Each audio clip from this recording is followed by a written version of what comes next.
वो अगर तुम्हें पता नहीं है कि बाबा जी अपने कारकुनों को सबक देकर गए हैं कि मन सब्बा नबीयन फक्तुलुहु, तो ये हमारे लिए बॉर्डर कोई हैसियत नहीं रखते। अगर हम अपने आका और मौला की इज्जत का बदला लेने आ गए तो फिर वो सफ़ेद झंडा जिसे फतह की अलामत समझा जाता था, सैकड़ों कंटेनरों की मौजूदगी में और शैलों की बौछार में एक झंडा बुलंद होता था जिसके ऊपर लिखा होता था ताजदारे खत्म नबूवत जिंदाबाद, या झंडे के ऊपर लिखा हुआ था मन सब्बा नबीयन, और या झंडे के ऊपर लिखा हुआ था लब्बैक या रसूल अल्लाह। अगर हुजूर के दीवाने निकल आए, हुजूर के गुलाम निकल आए, तो याद रखना तुम्हारा घर हमसे दूर नहीं है पड़ता। अभी हमारे जहनों में कश्मीर का बदला बाकी है, अभी हमारे जहनों में बाबरी मस्जिद का बदला बाकी है।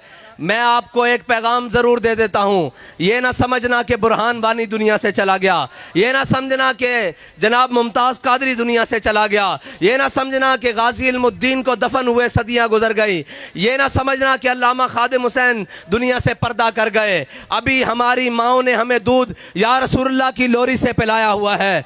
अभी किसी गलत फहमी में ना रहना, जिस दिन ये मैदान में आ गए तो फिर तुम्हें बताएंगे कि ये फाका कश जो मौत से डरता नहीं, ज़रा तुम्हें बताएंगे कि हुजूर सैयद आलम सल्लल्लाहु अलैहि वसल्लम के उम्मती अभी ज़िंदा हैं, अभी हुजूर की नामूस पर पैरा देना जानते हैं। और हम अपने इन हिजड़ों को भी कहते हैं, कब तक बेगैरती की ज़िंदगी जियोगे, कब तक बेगैरत बन के रहोगे, कब तक बेहया और बेशर्म बन के रहोगे।